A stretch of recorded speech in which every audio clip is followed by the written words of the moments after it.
Being a tarot reader myself, I make it a point to support other people in the spiritual community. Whenever I come across videos from tarot readers, astrologers, Reiki healers, crystal healers, or anyone sharing spiritual knowledge, I try to at least like the video and leave a comment. It doesn't matter whether the message resonates with me personally or not. Someone took the time and energy to share that knowledge, and I stopped there to listen to it. When I was studying tarot, my teacher taught me something very important. They said that whenever you give a consultation or a reading, it should never be completely free. There should always be some form of exchange. It could be a coin, a glass of water, food, money, or any small offering.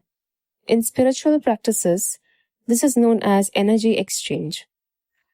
Energy exchange simply means that when someone receives guidance, help, or insight, they also give something back in return, so that the flow of energy stays balanced. When someone receives guidance but gives nothing in return, it creates an imbalance.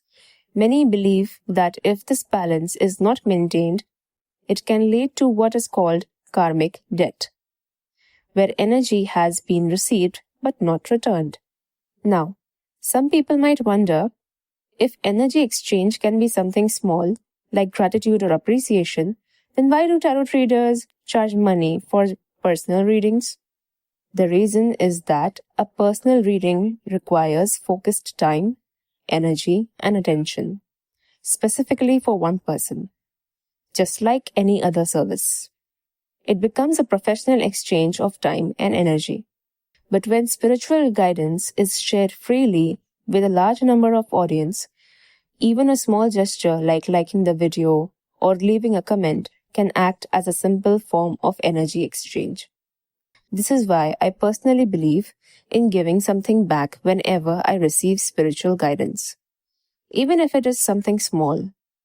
So, next time, whenever you come across a tarot reading, astrology guidance, Reiki session, or any kind of spiritual content, and you stop to listen to the message and what they have to offer, remember this principle of energy exchange. It can be something very small. Simply liking the video, leaving a comment, or sharing a word of appreciation is enough. It may seem like a small gesture, but in spiritual practices, even small exchanges help keep the flow of energy balanced. So, if you listen to a reading fully, I hope you'll remember to support the reader in some way. And to be clear, the intention of this video is not to create fear. It is simply to make you aware of this spiritual principle so that you can avoid unknowingly accumulating karmic debt. Being a tarot reader myself, मैं हमेशा कोशिश करती हूँ कि spiritual community के दूसरे लोगों को सपोर्ट करूँ. जब भी मुझे tarot readers, astrologers, reiki healers, crystal healers या कोई भी स्पिरिचुअल नॉलेज शेयर करने वाले क्रिएटर्स के वीडियोस मिलते हैं, मैं कम से कम उनका वीडियो लाइक करने और कमेंट छोड़ने की कोशिश करती हूँ. मेरे लिए ये मैटर नहीं करता कि मैसेज पर्सनली मुझे रेजोनेट करता है या नहीं. किसी ने अपना टाइम और एनर्जी लगाकर वो नॉलेज शेयर की है और मैं रुक कर उसे सुन रही हूँ. जब मैं टैरोट सीख रही थी, मेरी टीचर ने मुझे एक बहुत इम्पोर्टेंट बात सिखाई थी. उन्होंने कहा था कि जब भी आप किसी को कंसल्टेशन या रीडिंग देते हो, उसे कंप्लीटली फ्री नहीं होना चाहिए. हमेशा कोई ना कोई एक्सचेंज होना चाहिए. ये एक कॉइन हो सकता है, एक ग्लास पानी हो सकता है, खाना, पैसे या कोई भी छोटा सा ऑफरिंग.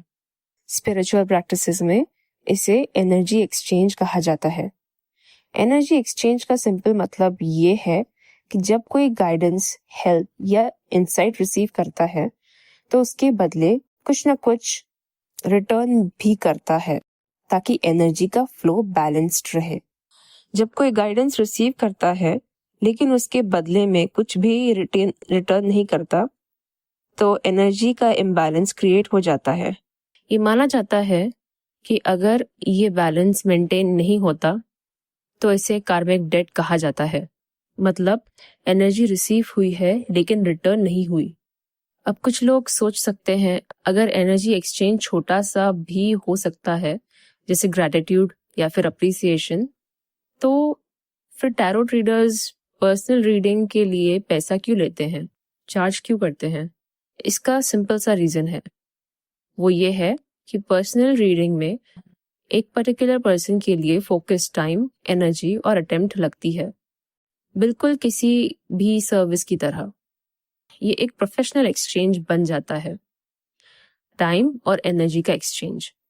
लेकिन जब स्पिरिचुअल गाइडेंस एक बड़े ऑडियंस के साथ फ्रीली शेयर की जा रही होती है, तब एक छोटा सा जेस्चर जैसे वीडियो लाइक करना या कमेंट सेक्शन में लिखना भी एक सिंपल एनर्जी एक्सचेंज बन सकता है। इसीलिए मैं पर्सनली यही मानती हूँ कि जब भी मुझे स्पिरिचुअल गाइडेंस मिलती है तो मुझे कुछ ना कुछ रिटर्न जरूर देना चाहिए, चाहे वो कितना भी छोटा क्यों ना हो। तो नेक्स्ट टाइम जब भी आप किसी tarot reading, astrology guidance, reiki session या किसी भी स्पिरिचुअल कंटेंट पर रुक कर मैसेज सुनते हैं, तो एनर्जी एक्सचेंज के प्रिंसिपल को जरूर याद रखिएगा। ये बहुत छोटी सी चीज हो सकती है, सिर्फ वीडियो को लाइक कर देना, एक कमेंट छोड़ देना या अप्रिसिएशन का एक वर्ड शेयर कर देना काफी है। शायद ये छोटा जेस्चर लगे, लेकिन स्पिरिचुअल प्रैक्टिसेस में इवन छोटे एक्सचेंजेस भी एनर्जी के फ्लो को बैलेंस करने में मदद करते हैं। इसलिए अगर आप किसी रीडिंग को पूरा सुनते हो तो मुझे उम्मीद है कि आप रीडर को किसी न किसी तरह से सपोर्ट करने की कोशिश करोगे।